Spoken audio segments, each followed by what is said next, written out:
Situation: the 12 tribes of Israel are locked in a deadly feud. Mission: unify the nation, conquer Jerusalem, and secure the borders in 1000 BC. Execution: use infantry and guerrilla warriors.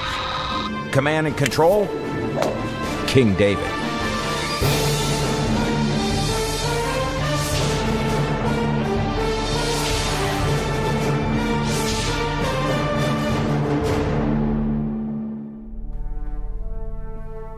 Welcome to Conquerors. I'm Captain Dale Dye. Most of what we think we know about King David's military career comes from the Bible. It's a story where the truth lies somewhere between faith and fact. Indeed, most historians and archaeologists are reluctant to speculate about what the real story is. And yet there is a window that allows us a look into the world of the 10th century BC, the time we believe King David lived and reigned. The Bible tells us that this was his weapon of choice. History tells us it was the weapon of choice of many ancient warriors. The sling was lightweight, ammunition was clearly easy to find, and it allowed a warrior to attack his enemy while keeping his own distance. Used properly, the sling could be deadly. And it may well have been the weapon which catapulted King David into the pages of history.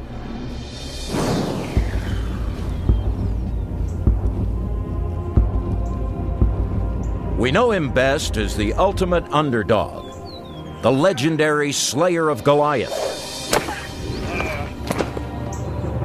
the real conqueror of Jerusalem, and the unifier of Israel.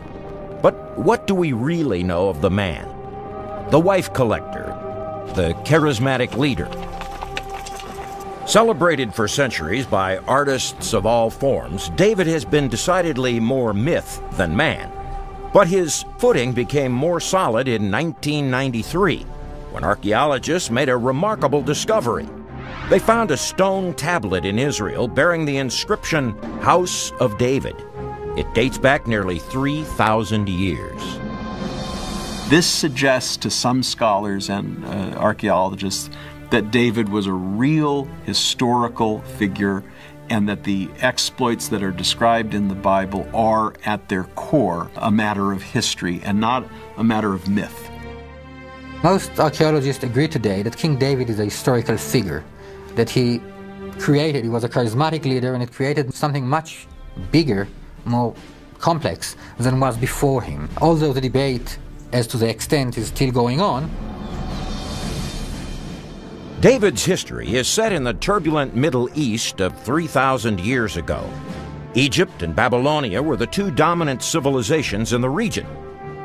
Between them lay the Mediterranean country called Canaan, populated mostly by Canaanites, Philistines, and Israelites, all competing for the same turf. They were constantly at war. The Israelites, at the time of David's life, consisted of 12 tribes who each occupied different portions of Canaan. Though the tribes often feuded among themselves, they were held together by the religion of Judaism and by common traditions. They developed further solidarity out of a sense of self-preservation when encroaching Philistines sought to push them out.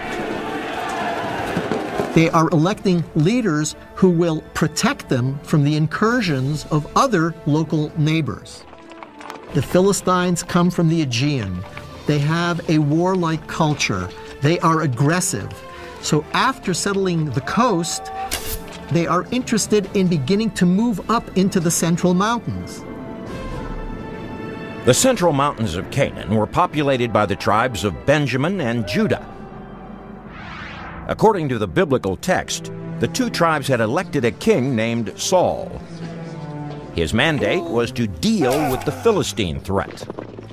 And although Saul was successful now and then against the Philistines, he never had full tribal support. He was never able to really field an army under his control. He depended on volunteers, and the only volunteers that would usually join him were from the local tribes that were being attacked by their neighbors. The Bible says that during one particular battle, Saul's forces and the forces of the Philistines had positioned themselves on opposing hills. Some people say that This is the hill where the Philistine army was positioned. Down below, the Valley of Elah. The Valley of Elah itself is a very strategic way leading from the coastal plain, from Philistia, into the heartland of Judah. It's entirely plausible that the two forces could have met right here in battle. And the Philistines stood on the mountain on the one side, and Israel stood on the mountain on the other side, and there was a valley between them. The physical background, the geographical background of the battle, it's very credible. There's a description of the land which fits in very well with what we know of these places. The method of ancient warfare the Bible describes is also credible. Historically, some generals, when faced with a huge and potentially costly battle, often declined a major engagement in favor of a single featured bout. They'd send out their two best warriors and settle the contest like a heavyweight prize fight. This is the context for the famous battle between David and Goliath. I personally find the story plausible because it reflects Israelites engaging Philistines in warfare according to battle conventions that were familiar to the Philistines.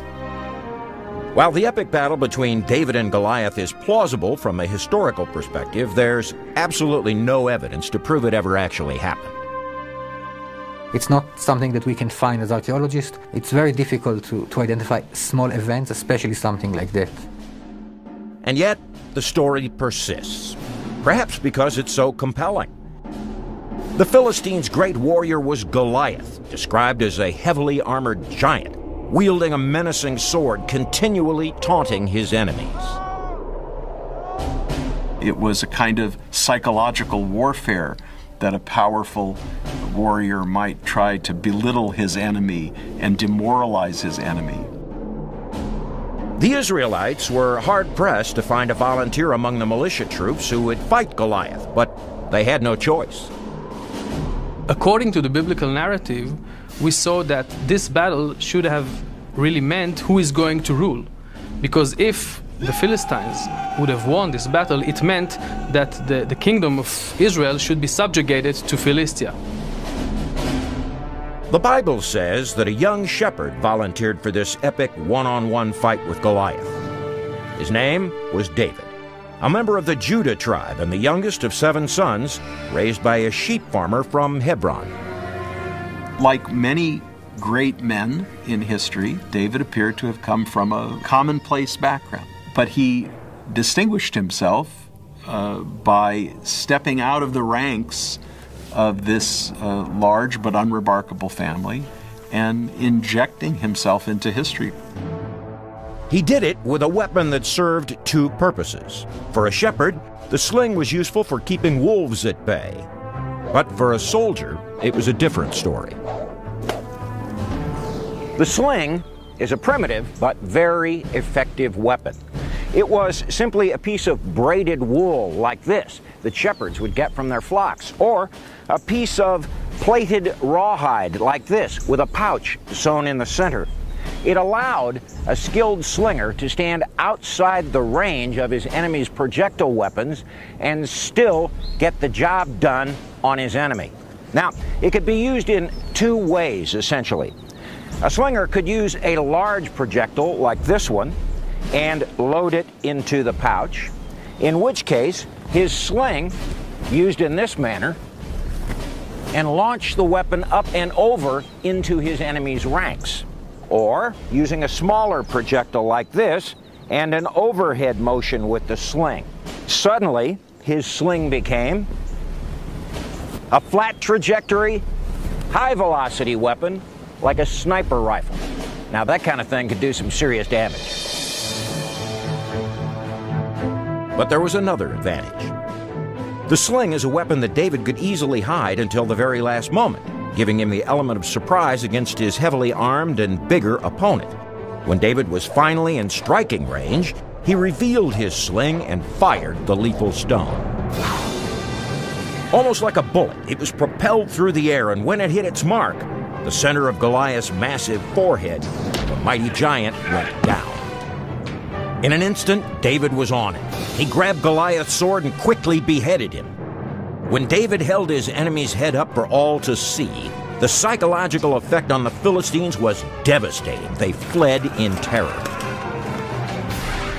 David, the unlikeliest champion, but the right man at the right place in the right time, became a hero. I think this kind of sets the stage for David's entire career.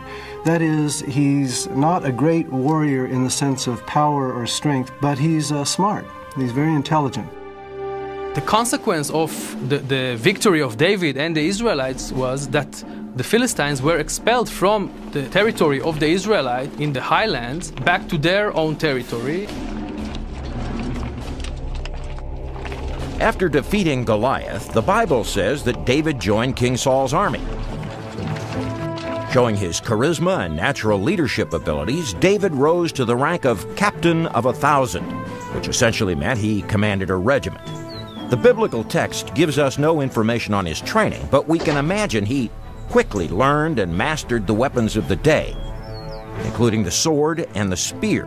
In a short time, David became the ultimate warrior. Ironically, David's success backfired on him. His growing power caused Saul to consider him a threat. Saul becomes so paranoid with David's success that he actually sends people to kill him. David escapes from the palace. He goes into the hill country south of Hebron, which is like the American Badlands. David was now an outlaw, living a life on the run. And while he survived day to day, he had a long-range plan.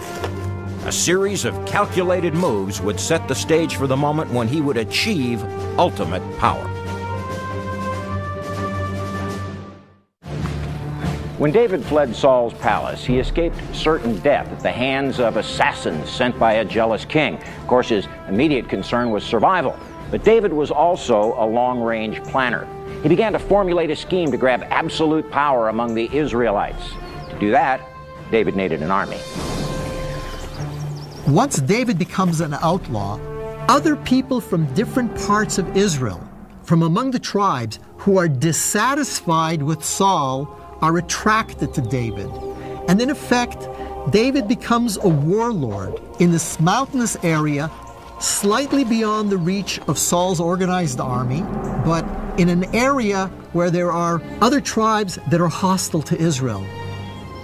David and his soldiers lived in caves and became experts in ancient guerrilla warfare. They were constantly on the move in order to evade capture or defeat. He perfected the art of fighting with a small group of armed men, moving quickly, hitting and running. He went abroad in the countryside and attacked towns and settlements. David's army was small, about 600 men, and his tactics were brutal. In this kind of guerrilla warfare, the rules of engagement were simple. There were no rules. He was fighting for his life, defending against raiders and soldiers sent by Saul, so he felt unhindered by morality or scruples. It's a matter of tit for tat. The conventions of warfare are such that if you come and kill without discrimination, then the same thing will be done to you. There was no turning the other cheek. David, a keen military strategist, devised a scheme that at first looked like a suicide mission. He enters Philistia, of all places, seeking an audience with his enemy, the king of Gath. The Philistines had 5 major cities. Along the coast, you had, going from the north to the south, Ashdod, Ashkelon, and Gaza. And then inland, you had Ekron and Gat. These 5 cities are known archaeologically. 4 of them have been excavated rather extensively. These are the ruins at Gath, a Philistine city that was ruled by King Achish. And David arose and passed over, he and the 600 men that were with him, unto Achish, king of Gath. David apparently believed the old adage, "The enemy of my enemy is my friend." And since Achish was the enemy of Saul, David needed him. So he took a chance and came here to strike a deal. Saul's aggression against David is so great that David decides to seek protection from Saul's enemies, the Philistines. And he convinces one of the Philistine kings that he will be a loyal vassal. King Achish thought that David would be raiding their mutual enemies, the people ruled by King Saul, but David devised a different plan. What the text says he's really doing is that he's attacking other peoples in the area, those who are loyal to the Philistines, and he plunders everything. And the reason why nobody ever finds this out is that David kills every human, men, women, children. So no one ever lives to tell the story. David is capable of acts of extraordinary violence and bloodshed. He's not a kind and gentle figure. When he brings the booty back to Philistine king, the king asks him, "Where have you been?" And David says, "Oh, I raided this city in Judah, I raided that city in Judah." The king is content because David is not only serving his interests, but he is also enriching the Philistines. By making himself the enemy of his own tribesmen, the king knows or believes that David is going to be his vassal forever. But in reality, David was anything but an enemy of his people. What he does is that he fights all kinds of nomads that are molesting the people of Judah and helping them. And by this, actually, he got the support of the people of Judah. But David couldn't keep the Philistines from attacking Judah. The Philistines are very successful in their aggression against the tribes of Israel.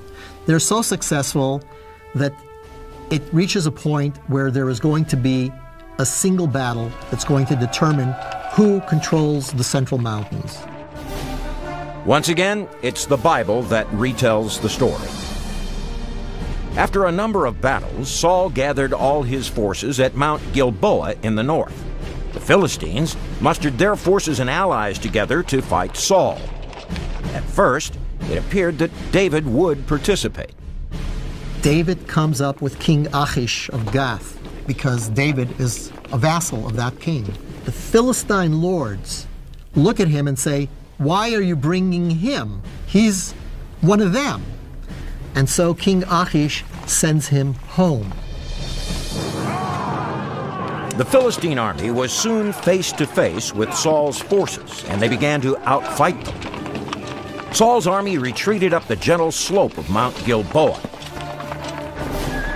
Philistine archers followed in hot pursuit in their chariots. One of the Philistines' favorite weapons was the horse-drawn chariot. Now, this kind of primitive tank was relatively useless on uneven terrain or rough ground. But give the Philistines a flat field, and they could use the mobility of a chariot like this to attack Saul's army in the flanks or even in the rear. The chariot-mounted Philistine archers followed close on Saul's heels, easily moving along the traversable western slope of the mountain. Then, they opened fire on the Israelites, who were trapped on a flat plateau. The maneuver worked. Saul's army was doomed. When Saul realized that all was lost, he chose to fall on his sword.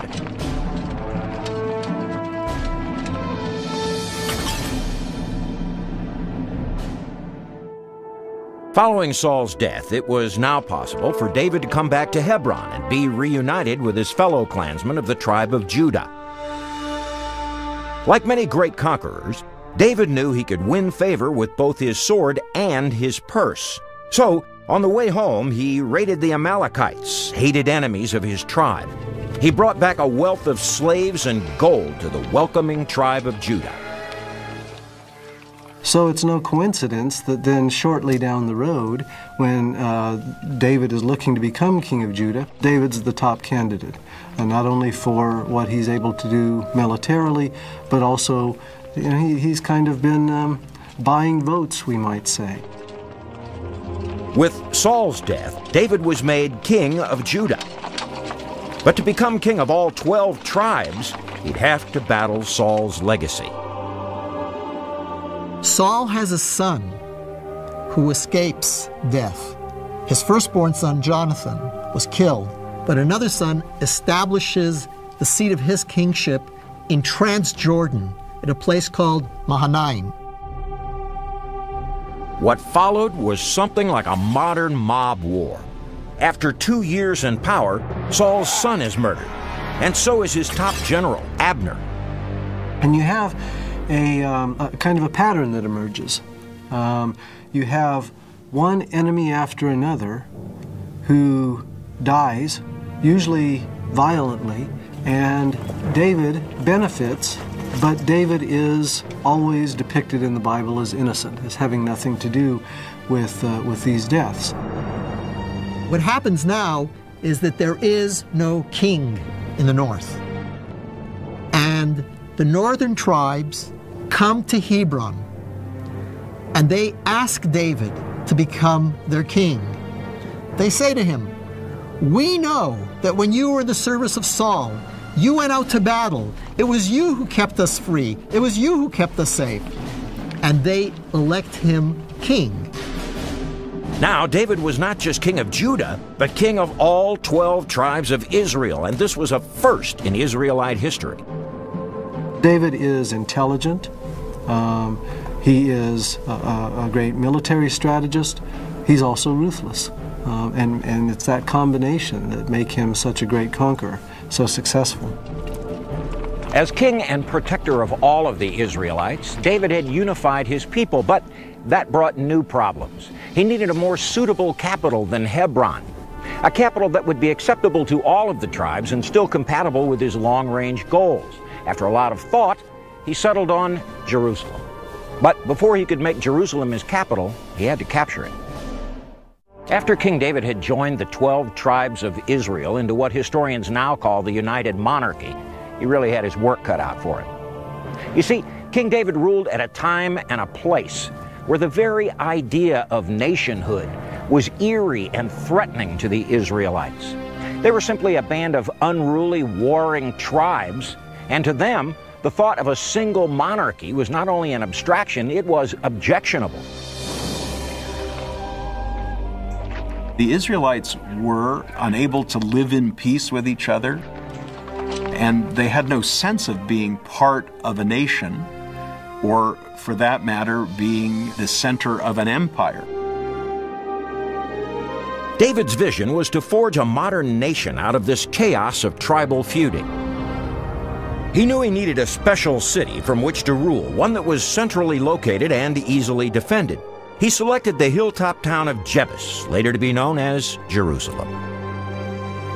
He decides to install himself in the hill town of Jerusalem, not a traditional Israelite town, a town that belongs to completely different people. The Jebusites were a sect of the Canaanites, the people who populated Canaan for centuries. David decided to conquer them and take their city as his prize. He specifically chose Jerusalem because it was home to people who had no ties to any of the 12 tribes. This would make it easier for all of the Israelites to accept the new capital. David uses Jerusalem in the way, for instance, the colonies used the District of Columbia as a neutral capital that didn't belong to any of the original 13 colonies. David also believed the city was conquerable. On the basis of archaeological evidence that we have available, Jerusalem was weakly fortified around 1000 BCE. What they had available were fortifications that had been built, in some cases, 600 years earlier. The people of Jerusalem, the Jebusites, were not the enemies of any tribe. They had never attacked Israel. We know nothing about them. So David had no interest in killing these people. He was interested in the real estate and in controlling this area. He sends his general, his cousin Joab. Joab examines the possibilities. And the king and his men went to Jerusalem against the Jebusites, the inhabitants of the land. The only written record that tells how David conquered the legendary city is in the Bible. But the account creates more confusion than clarity. There are several theories of how David conquered Jerusalem. In the Bible, there's a very, very hazy or even nebulous description of something to do with touching the tzinor, whatever that is. One suggestion was that it was some poorly understood cultic aspect in which there was some sort of a curse on the city or something of the sort. Another interpretation is that tzinor referred to some kind of pipe. In the 19th century, British archaeologist Charles Warren discovered an underground water system with a shaft carved through solid granite and leading up to the city from the Gihon Spring. Following Warren's discovery, the shaft was believed to be the route that David's general, his nephew Job, would have used to secretly enter the city. According to that, David's soldiers climbed up this water shaft and made a surprise entry into the city and captured the city. This, though, is problematic since nowadays, archaeologically, it seems to be that the Warren shaft was not in use and could not have been in use at that time. But several years ago, another pathway in the underground system was discovered. Archaeologists date it to the time of David, so it could have been the tzinor or pipe referred to in the Bible. The discoveries found out that there was an earlier water system, dated to about 1800 BC. This water system was part of a Canaanite city, a very impressive and well-fortified city, and it was constructed 800 years before David was supposed to have been active. Most experts agree that this is the most plausible scenario.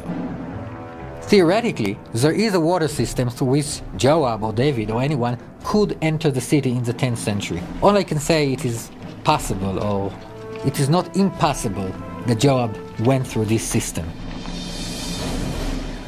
Historians aren't sure exactly how David conquered Jerusalem, but the results speak for themselves.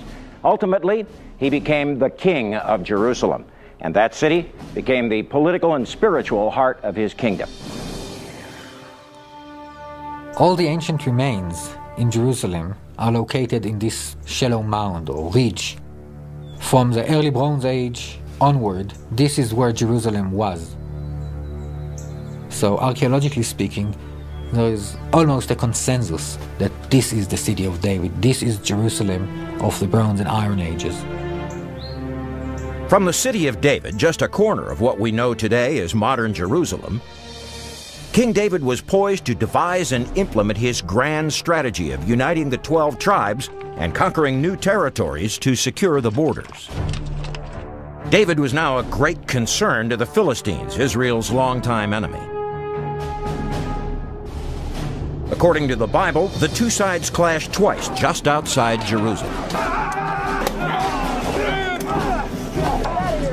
David won both battles.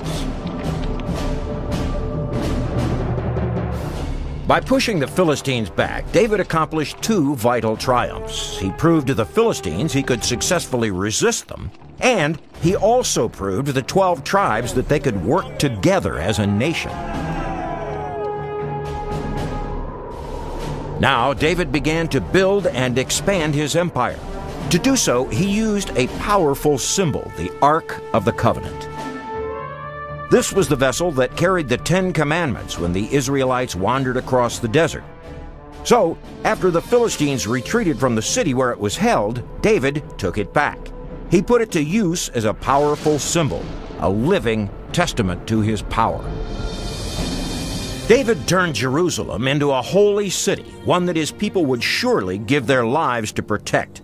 With this accomplished, David looked to expand his empire. He could also read the situation in an international level and see that at the time that he was rising, there was a bit of a vacuum in the ancient Near East. So that enabled him to expand his kingdom. And that fits in with the description that we have in the Bible. In order to achieve his objectives, David built a powerful army, consisting of elite forces, militias from the 12 tribes, and mercenaries, largely consisting of his old Philistine comrades. Ironically, he trusted the Philistines the most because they had no loyalties to any particular tribe. King David's next mission was to conquer the territories outside his immediate sphere of influence. In the process of doing that, He carved out an empire for his people. After King David established his seat of power in Jerusalem, he set out on a series of conquests designed to protect Israel from threats outside and inside. The ancient ruins of Megiddo, not far from the northern border of Israel, are a case in point. Most archaeologists agree that it is likely that David was responsible for the destruction of Megiddo, and that later, after it was destroyed, it was incorporated and became an important center of the United Monarchy. Directly in the middle of Tel Aviv, at the Eretz Israel Museum complex, you can find further evidence of David's conquests. This is the Tel Quasil excavation of an ancient Philistine settlement. Archaeologists believe this was not a part of a major city. Nonetheless, it's yet another example of David's campaign to carve out an empire, even if it was a modest one. David's so-called empire is not a vast ancient Near Eastern empire. It's nothing like the empire of the Egyptians or the empire of the Assyrians from ancient Mesopotamia. David's nation in Israel itself is really very small, something like 100 miles long north to south, like 30 miles wide east to west. So it's a very small country. And yet, it's an empire that David and the 12 tribes of Israel would pay any price to secure. David, according to the stories in 2 Samuel, does conquer some of the surrounding peoples, the Moabites on the other side of the Dead Sea, the Edomites south of the Moabites, some of the city-states of Syria, ancient Aram, north of Moab. But there's no real indication that David exercises any kind of continuing control over these areas, over these provinces. These may well be simply one-time defeats. There's little architectural evidence of any kind of imperial control over these areas because no towers or buildings remain. Although there's no record of exactly how David won the various battles he fought, David's military forces probably used the known weaponry and tactics of the day. In King David's day, opposing forces faced each other on the battlefield in long lines of battle. As they approached to the clash, various weapons were employed, and they were employed in series, usually depending on their range. The first to be employed would be bows and arrows. Archers would fire their arrows into the enemy formation. As things got closer, spears were next, long-edged weapons like this one, or longer, that would hopefully extend the individual soldier's reach beyond the reach of his enemy's weapon. Things get closer, it's time for swords. These were edged weapons usually made of bronze or iron with a thick fuller running the length of the blade to give it strength and slashing power. When things got really tight, daggers were employed. Now, you get this in the enemy's guts, or you die. Unfortunately, we do not have a lot of information from the biblical text about David's battles, except of his accomplishments and the territories that he added to the Israelite territory. There is one instance that it is mentioned, he split his army into two. He actually did a kind of a maneuver in order to deceive the enemy, to surprise him, to flank him. David's expansionist activities were wide-ranging and frequent. It was during this warring period when the famous Bible story of David and Bathsheba takes place. That's a conquest of the bedroom, not the battlefield. But it is a turning point in David's military and political exploits. David at this point controls an empire, and it is not really fitting for him to actually function as the commander-in-chief in the field. He has generals to do that. And even though he would like to go and do, he is counseled, stay in Jerusalem. One steamy, sleepless night, David stepped out onto his palace balcony. As he looked to the city below, he spied a beautiful woman taking a bath on her rooftop.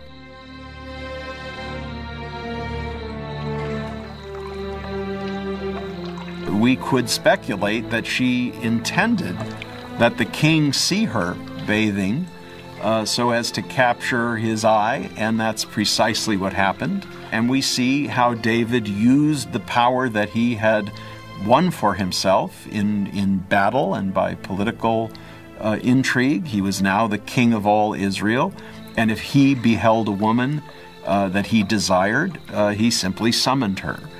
This is, again, what the Bible tells us. And David sent and inquired after the woman.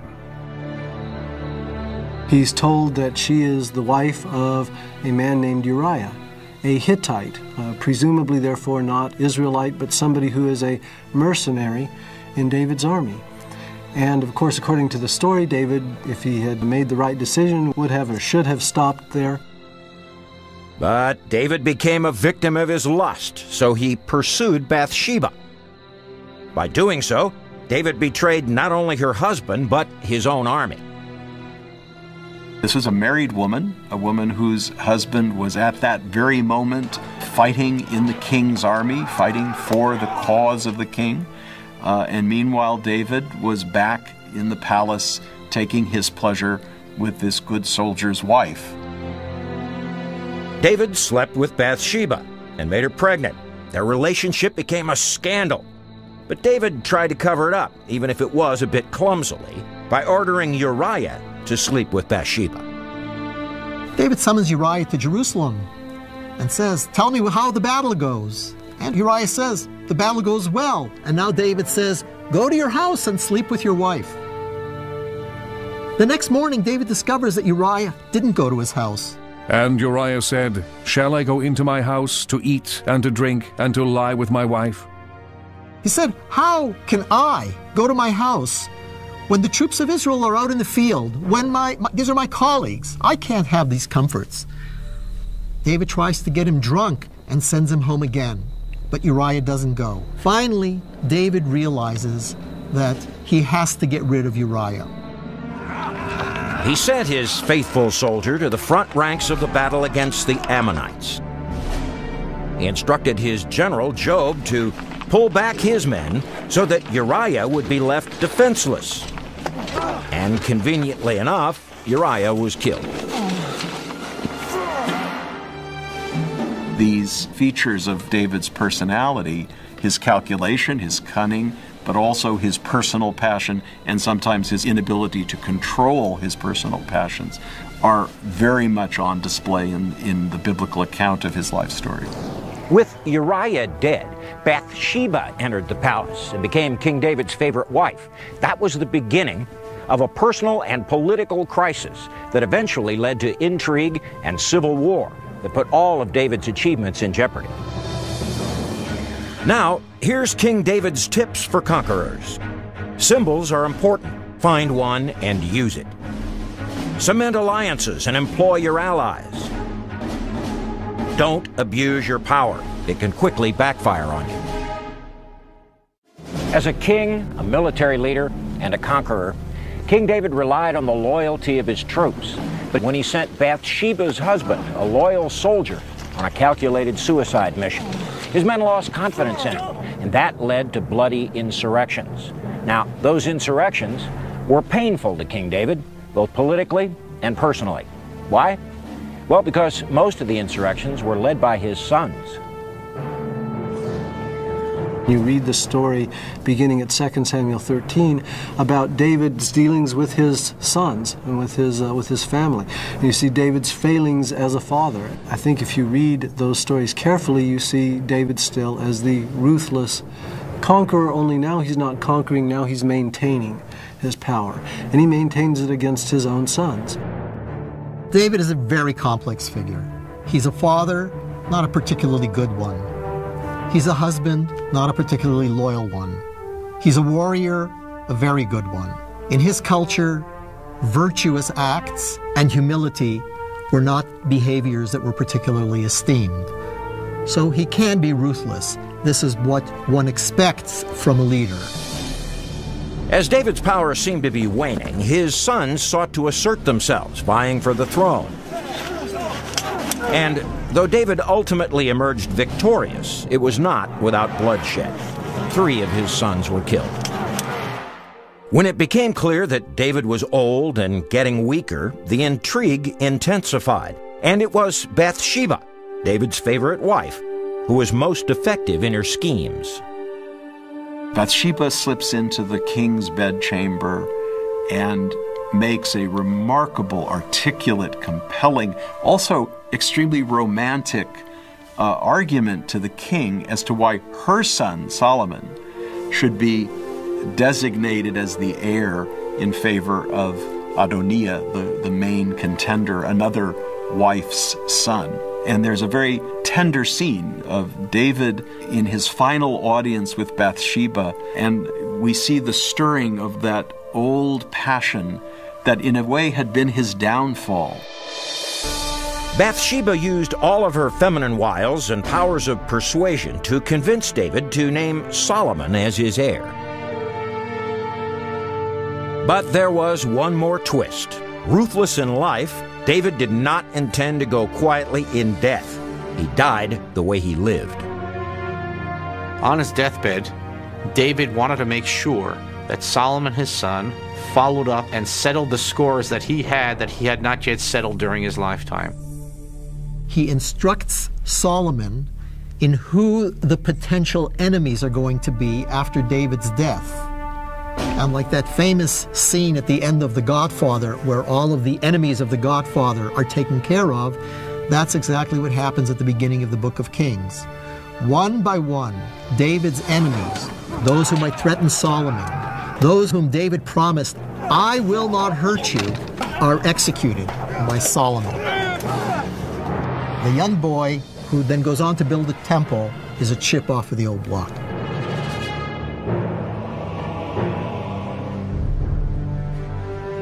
Wherever David had put down rebellion or aggression, Solomon built fortresses and cities to maintain the kingdom. But together, their most spectacular achievement was neither militaristic nor civic. It was the construction of the Holy Temple in Jerusalem. Though this temple was later to be destroyed by the Babylonians, and a second temple would be destroyed by the Romans, David had planted a flag that could not be forgotten. David's legacy to the people of Israel today lies in the fact that he staked out this city as his own. It became the city of David, but not in the sense that it was his city. It was a city that belonged to no tribe, and therefore it belonged to all of the ancient Israelites.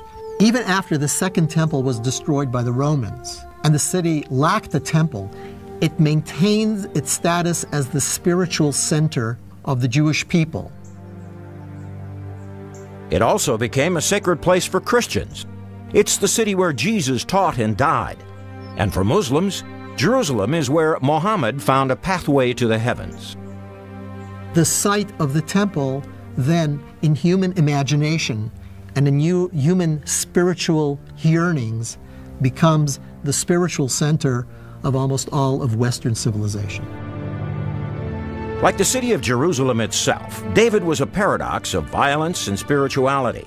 History remembers him as a man of war, but it was his ideas and not his conquests that outlive him. His concept of a unified Israel has outlasted the millennia and has inspired modern Israel.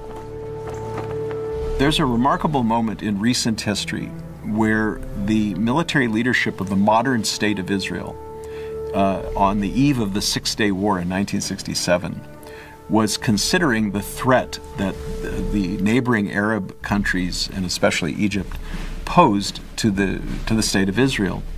And there is recorded in history a statement made by one of the generals to the Prime Minister of Israel: "You have the greatest army in the Middle East since the time of David. You must use it." And on that argument, Israel decided to strike preemptively and won a mighty victory in the Six-Day War. That moment for me captures and defines the role of David in history.